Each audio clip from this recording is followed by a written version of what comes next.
ราชาจระเข้ใต้เมืองบาดาลส่งลูกสาวขึ้นมาอยู่กับมนุษย์มีคนใส่ร้ายว่านางคลอดลูกเป็นจระเข้ลูกที่แท้จริงของนางถูกนางฟ้าแอบเก็บเอาไปเลี้ยงเมื่อเติบโตขึ้นเด็กหนุ่มได้บุกไปถล่มเมืองยักษ์เพื่อจะได้เจอกับแม่ที่แท้จริง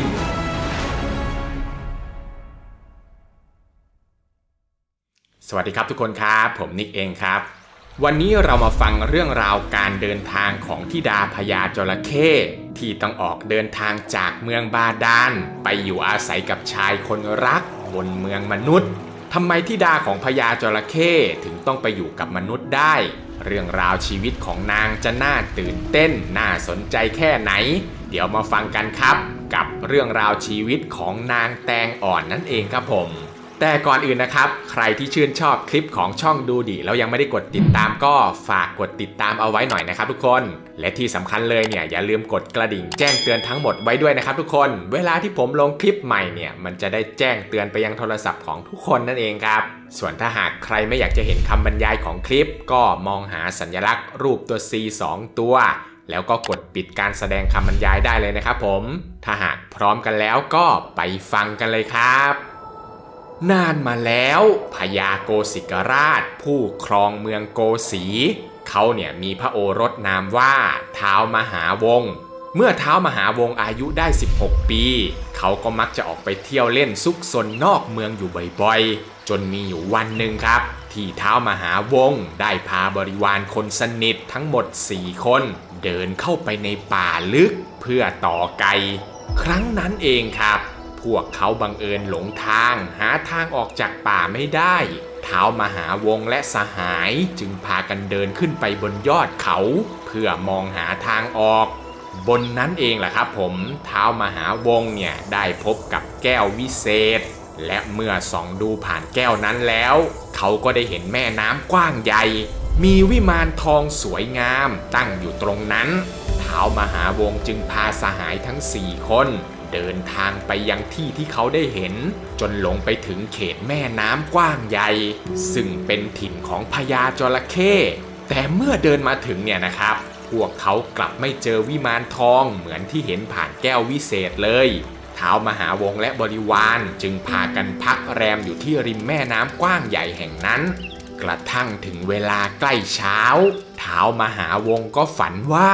เขาได้ไปอยู่กินร่วมกันกับหญิงสาวรูปงามซึ่งเป็นธิดาของพญาจระเข้ที่อาศัยอยู่ในเมืองบาดาลใต้แม่น้ำกว้างใหญ่แห่งนั้นพอตื่นขึ้นมาจากฝันเนี่ยเขาก็รู้สึกหลงรักนางในฝันนั้นจริงๆนะทุกคนท้าวมหาวงศ์จึงสั่งให้บริวารดำน้ำลงไปสำรวจดูใต้ท้องน้ำแห่งนั้นเพื่อหาเมืองบาดาลที่ตนฝันถึงซึ่งปรากฏว่าเหล่าบริวารของท้าวมหาวงศ์ได้เจอกับเมืองใต้น้ำจริงๆมีปราสาทเสาเดียวอยู่กลางเมืองรายล้อมไปด้วยจระเข้มากมายและในปราสาทนั้นเองแหละครับมีหญิงสาวรูปงามอาศัยอยู่หนึ่งนางอายุราวๆ15ปีตรงกับที่ท้าวมหาวงศ์ฝันเอาไว้เป๊ะซึ่งนางผู้นั้นก็คือลูกสาวของพญากุมพีพญาจระเข้ใหญ่ในห้วงน้ำแห่งนั้นซึ่งเขาเนี่ยมีลูกสาวที่เป็นมนุษย์รูปงามนามว่านางแตงอ่อนเมื่อสหายทั้ง4คนกลับขึ้นมาเล่าสิ่งที่เห็นให้กับท้าวมหาวงศ์ฟังท้าวมหาวงศ์ก็ดีใจมากและต้องการที่จะดำน้ำลงไปหานางในฝันทันทีแต่พวกบริวารเนี่ยได้ห้ามเอาไว้โดยบอกว่าควรที่จะกลับเมืองแล้วเตรียมการเพื่อมาสู่ขอนางให้ถูกต้องตามประเพณีจะดีกว่า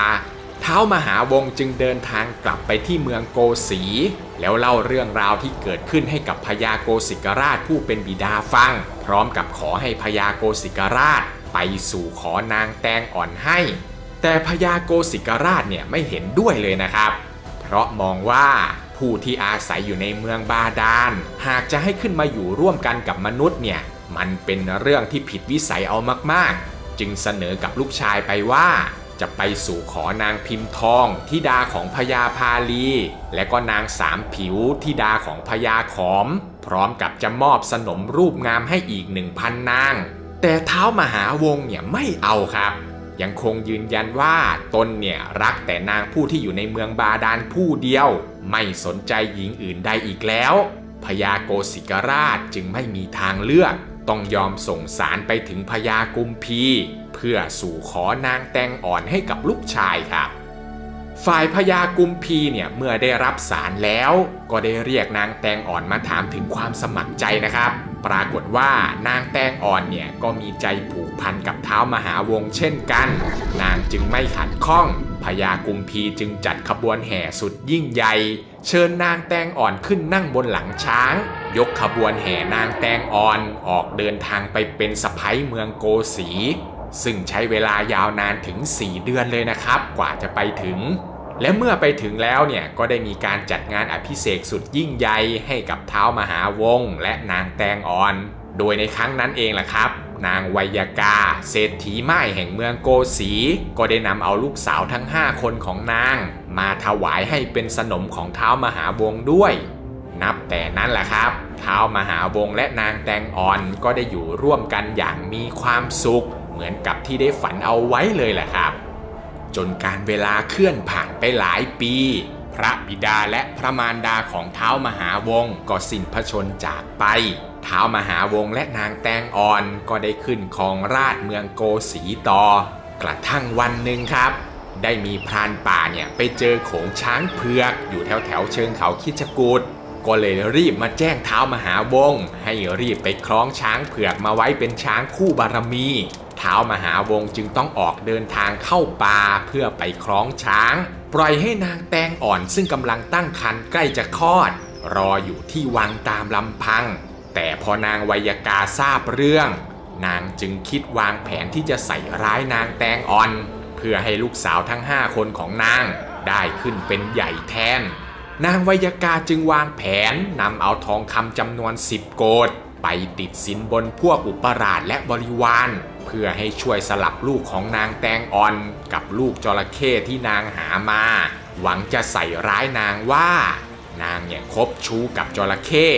กระทั่งถึงเวลาที่นางแตงอ่อนจะคลอดบุตรนางไวยากาและลูกสาวทั้ง5 คนก็แอบสลับเอาพระโอรสน้อยใส่ในไหแล้วนำไปฝังดินอยู่ท้ายเมืองจากนั้นก็นำเอาลูกจระเข้มาให้นางแตงอ่อนแทนพร้อมกับเป่าประกาศไปทั่วเมืองว่านางแตงอ่อนเนี่ยเป็นชู้กับจระเข้แต่นางแตงอ่อนเนี่ยไม่ยอมรับครับเพราะนางไม่เคยสมสู่กับจระเข้เลยนางจึงกลับไปรอสามีอยู่ที่ปราสาทโดยไม่สนใจลูกจระเข้เลยแม้แต่น้อยนะครับปล่อยให้นางไวยากาและลูกๆของนางเลี้ยงดูลูกจระเข้ต่อไปซึ่งพระโอรสน้อยที่เป็นลูกจริงๆของนางแตงอ่อนเนี่ยนะครับทุกคนหลังจากถูกฝังไปแล้วก็ได้มีเทพอินทิรานามว่าสุชาดาเก็บเอาไปเลี้ยงดูนะครับโดยได้เนรมิตปราสาทให้อยู่อาศัยนอกเมืองพร้อมกับตั้งชื่อให้ใหม่ว่าสุริยงยานมีผีเสื้อเมืองและผีทั้งหลายเนี่ยคอยเป็นพี่เลี้ยงให้กระทั่งเมื่อท้าวมหาวงศ์กลับมาจากคล้องช้างนางไวยากาก็รีบนำเอาเรื่องโกหกไปฟ้องกับท้าวมหาวงศ์ทันทีว่านางแตงอ่อนเนี่ยเป็นชู้กับจระเข้จนคลอดลูกออกมาเป็นลูกจระเข้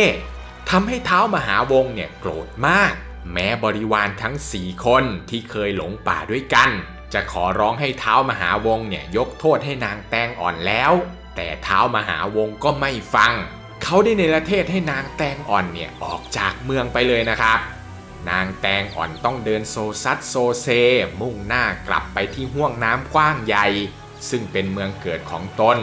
เมื่อกลับไปถึงเมืองบาดาลแล้วเนี่ยก็พบว่าพญาจระเข้ผู้เป็นพ่อเนี่ยได้เสียชีวิตไปแล้วมีเพียงพี่ชายและน้องชายที่เป็นจระเข้ขึ้นปกครองเมืองแทนนางแตงอ่อนจึงเล่าเรื่องทุกอย่างให้กับพี่ชายและน้องชายฟังทำให้น้องชายของนางแตงอ่อนเนี่ยโกรธมากรีบนำกองทัพจระเข้ไปดักทำร้ายชาวเมืองโกสีส่วนนางแตงอ่อนก็ได้ขอให้พี่ชายของตนเนี่ยพาไปเรียนวิชาอาคมเพื่อที่สักวันหนึ่งนางจะได้กลับไปแก้แค้นนางไวยากาและลูกๆ2 พี่น้องจึงพากันออกเดินทางเพื่อไปเรียนวิชาอาคมร่วมกันแต่พอไปถึงดงหวายที่เต็มไปด้วยหนามแหลมคม นางแตงอ่อนก็ได้ขึ้นขี่หลังพญาจระเข้พี่ชายแล้วก็ลุยฝ่าดงหวายไปแต่สุดท้ายเนี่ยนะครับก็ไม่สามารถที่จะผ่านไปได้เพราะพี่ชายของนางแตงอ่อนถูกน้ำหวายทิ่มแทงไปทั่วร่างจนทนพิษบาดแผลไม่ไหวสิ้นใจตายระหว่างทางครับนางแตงอ่อนเองเนี่ยก็ไปไหนไม่ได้เนาะต้องนั่งอยู่บนร่างไร้วิญญาณของพี่ชายกลางดงหวายจนสุดท้ายเนี่ยนางก็ตรอมใจตายตามพี่ชายไปอีกคนครับกระทั่งพระอินทร์เนี่ยมองเห็นสองพี่น้องแล้วนึกสงสารพระอินทร์จึงนำเอาน้ำทิพย์ลงมาจากสวรรค์แล้วมาชุบชีวิตให้กับทั้งคู่โดยเฉพาะพี่ชายของนางแตงอ่อนนอกจากที่เขาจะคืนชีพกลับมาแล้วเขายังกลายร่างเป็นมนุษย์อีกด้วยและด้วยความซาบซึ้งใจที่ได้ชีวิตใหม่อีกครั้งทั้งสองพี่น้องจึงยุติความแค้นแล้วบวชเป็นฤาษีนางแตงอ่อนก็บวชเป็นชีอาศัยอยู่ในอาสมที่พระอินทร์เนรมิตให้จนกระทั่งเวลาผ่านเลยไปสุริยงยานลูกชายของนางแตงอ่อนก็อายุได้7 ขวบเขาได้รับการถ่ายทอดวิชาอาคมมากมายจากเทพอินทิราสุชาดาผู้เป็นแม่เลี้ยงกระทั่งวันหนึ่งครับสุริยงยานได้ออกไปเที่ยวเล่นใกล้ๆกับเมืองโกสีแล้วได้ไปเจอกับม้าที่ท้าวมหาวงศ์เนี่ยเลี้ยงไว้สุริยงยานได้ไปแย่งเอาม้านั้นมาจากคนเลี้ยงม้าโดยบอกว่าตนเนี่ยคือลูกชายของท้าวมหาวงศ์คนเลี้ยงม้าจึงเอาเรื่องนี้ไปกราบทูลให้ท้าวมหาวงศ์ได้ทราบทำให้ท้าวมหาวงศ์เนี่ยไม่พอใจนะครับจึงส่งทหารออกไปจับตัวสุริยงยานมาลงโทษแต่ก็ไม่มีใครสามารถจับตัวสุริยงยานได้เลยท้าวมหาวงศ์จึงยกทัพออกไปจับด้วยตนเองและได้เกิดการต่อสู้กันขึ้นแต่อาวุธของทั้งสองฝ่ายเนี่ยกลับไม่สามารถทำอันตรายกันได้เลยนะทุกคนทั้งคู่จึงได้พักรบแล้วหันมาพูดคุยกันแทนสุริยงยานได้เล่าให้ท้าวมหาวงศ์ฟังว่าตนเนี่ยเป็นลูกของนางแตงอ่อนกับท้าวมหาวงศ์แต่ได้ถูกนางไวยากาเนี่ยสลับตัวกับลูกจระเข้แล้วนำไปทิ้งไว้นอกเมืองตั้งแต่แรกเกิดบังเอิญโชคดีมีเทวดาเก็บไปเลี้ยงดูเอาไว้ทำให้ท้าวมหาวงศ์เนี่ยได้ทราบความจริงและได้รู้ว่าสุริยงยานผู้นี้แหละคือลูกชายแท้ๆของตนเขาจึงเชิญให้สุริยงยานกลับเข้าเมืองแต่สุริยงยานไม่ยอมครับท้าวมหาวงศ์จึงยกทัพกลับเมืองโกสี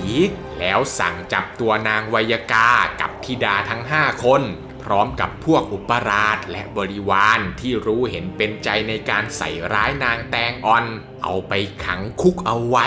รอจนกว่าสุริยงยานจะกลับเข้าเมืองแล้วมาตัดสินโทษให้ครับ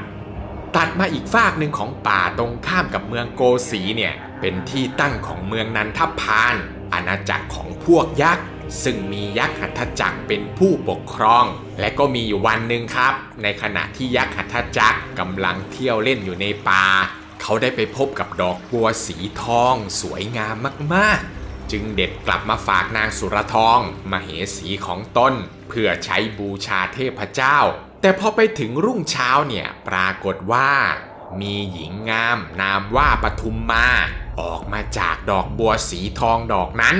ยักษ์หัตถจักรเนี่ยจึงแอบเลี้ยงนางปทุมมาเอาไว้เป็นลูกบุญธรรมโดยได้สร้างปราสาทเสาเดียวเอาไว้ในสระบัวใจกลางของเมืองยักษ์ให้นางปทุมมาเนี่ยได้อาศัยหลบซ่อนตัวจากพวกยักษ์ในเมืองพร้อมกับให้ยักษ์บริวารของเขาเนี่ยคอยเฝ้าอยู่เป็นเพื่อนนางด้วยแต่ทุกๆครั้งที่นางปทุมมาออกไปเดินเที่ยวเล่นพวกยักษ์ก็จะได้กลิ่นของนางแล้วก็พยายามที่จะจับนางเนี่ยมากินเป็นอาหารตลอดเลยนะครับ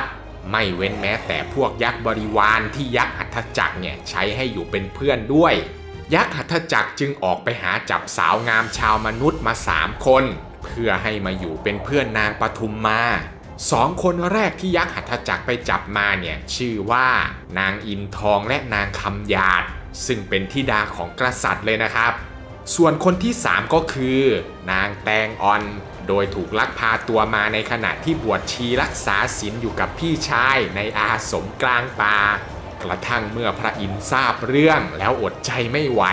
ต้องลงไปบอกให้สุริยงยานเนี่ยเดินทางไปช่วยแม่ของตนเองกลับมาจากเมืองยักษ์สุริยงยานจึงต้องขอลานางสุชาดาเพื่อไปตามหาแม่ นางสุชาดาเนี่ยก็ไม่ขัดข้องนะครับจึงได้มอบผ้าและแหวนวิเศษให้กับสุริยงญาณใช้เป็นอาวุธประจำกายแล้วก็ออกเดินทางมุ่งหน้าไปที่เมืองของยักษ์โดยมีผีเสื้อเมืองติดตามไปด้วยเมื่อไปถึงเขตแดนของพวกยักษ์สุริยงญาณก็ได้พบกับยักษ์นามว่าสารวัตรเป็นผู้ปกครองอาณาจักรยักษ์ชั้นนอกยักษ์สารวัตรเนี่ยได้นำกองทัพเข้ามาขัดขวางสุริยงญาณนะครับแต่ก็ถูกสุริยงญาณเนี่ยใช้ผ้าวิเศษแกว่งใส่จนตายหมดทั้งกองทัพส่วนยักษ์สารวัตรเองเนี่ยก็โดนสุริยงญาณใช้แหวนวิเศษซัดไปเผาร่างจนต้องขอยอมแพ้โดยเสนอว่าจะช่วยนำทางสุริยงญาณไปหายักษ์หัตถจักรพร้อมกับยกนางจันหอมลูกสาวของตนให้เป็นชายาด้วยสุริยงญาณจึงไว้ชีวิตยักษ์สารวัตรแล้วให้ยักษ์สารวัตรเนี่ยนำทางไปที่เมืองหลวงของยักษ์สุริยงญาณผีเสื้อเมืองและยักษ์สารวัตรจึงเดินทางไปถึงเมืองของยักษ์หัตถจักรพร้อมกับขอให้ยักษ์หัตถจักรเนี่ยคืนนางแตงอ่อนให้แก่ตนโดยดีแต่ยักษ์หัตถจักรเนี่ยก็ไม่ยอมนะครับจึงส่งกองทัพยักษ์ทั้งหมดที่มีออกไปสังหารสุริยงญาณและเพื่อนๆแต่มันก็ไม่ได้ง่ายอย่างที่คิดครับยักษ์ทั้งกองทัพเนี่ยกลับถูกพวกสุริยงญาณฆ่าตายจนหมดแต่เมื่อกองทัพยักษ์ตายหมดแล้วยักษ์หัตถจักรก็เป่ามนต์ให้ฟื้นคืนชีพกลับมาสู้ใหม่อีก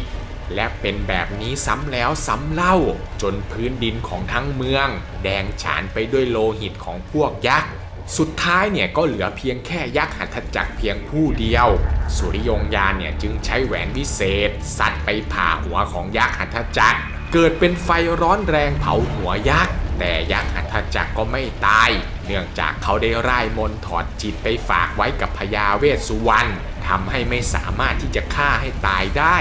สุริยงญาณจึงหาอุบายที่จะทำให้ยักษ์หัตถจักรเนี่ยลืมร่ายมนต์โดยการเสกผ้าวิเศษให้เป็นกวางทองไปวิ่งหลอกล่ออยู่ต่อหน้ายักษ์หัตถจักรจนยักษ์หัตถจักรเผลอลืมตัววิ่งไปไล่จับกวางทองมากินแต่พอยักษ์หัตถจักรกำลังจะจับกวางทองเข้าไปในปากกวางทองนั้นก็ได้กลายเป็นผ้าวิเศษแล้วรัดตัวของยักษ์หัตถจักรเอาไว้จนไม่สามารถที่จะขยับตัวได้จากนั้นสุริยงญาณก็ใช้พระขันเนี่ยตัดสายใจที่เชื่อมโยงจิตกับร่างของยักษ์หัตถจักรเอาไว้จนขาดทำให้ยักษ์หัตถจักรตายไปในที่สุดครับเมื่อปราบยักษ์หัตถจักรแล้วนะครับสุริยงญาณก็ยกเมืองและบริวารทั้งหมดให้กับยักษ์สารวัตรและผีเสื้อเมืองเป็นผู้ดูแลส่วนตนเองก็เดินทางไปที่ปราสาทของนางปทุมมาและที่นั่นเองล่ะครับเขาก็ได้พบกับนางแตงอ่อนในที่สุดสุริยงญาณเนี่ยอาศัยอยู่ที่ปราสาทของนางปทุมมายาวนานถึง6 ปีเลยนะทุกคนโดยมีนางปทุมมานางอินทองและนางคำหยาดคอยเป็นคนรับใช้จากนั้นสุริยงญาณและนางแตงอ่อนพร้อมกับผีเสื้อเมืองก็ต้องออกเดินทางกลับไปหานางสุชาดาผู้เป็นแม่บุญธรรมโดยในระหว่างทางเนี่ยก็ได้แวะไปที่เมืองของยักษ์สารวัตรด้วยเพื่อที่จะรับเอานางจันหอมธิดาของยักษ์สารวัตรกลับไปด้วยกันทั้ง7 คนเนี่ยออกเดินทางร่วมกันจนมาถึงปราสาทของนางสุชาดาบริเวณนอกเมืองโกสีอย่างปลอดภัยเมื่อท้าวมหาวงศ์ทราบข่าวว่าเมียและลูกเนี่ยกลับมาแล้วเขาก็รีบยกขบวนแห่เพื่อไปเชิญให้สุริยงญาณเนี่ยขึ้นปกครองเมืองโกสีแทนตนแต่สุริยงญาณเนี่ยไม่ยอมนะครับหากนางแตงอ่อนไม่กลับไปอยู่ด้วยกันท้าวมหาวงศ์เนี่ยจึงต้องไปตามง้อนางแตงอ่อนขอโทษนางในสิ่งที่เคยทำผิดพลาดไป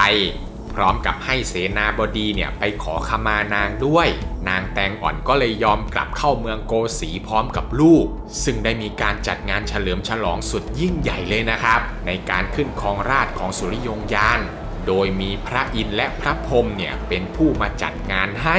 และในงานนี้เองล่ะครับมีกษัตริย์2 พระองค์ซึ่งเป็นบิดาของนางอินทองและนางคำหยาดได้พาไพร่พลของตนออกเดินทางจนมาถึงเมืองโกสีเพื่อตามหาลูกสาวที่ถูกยักษ์ลักพาตัวไป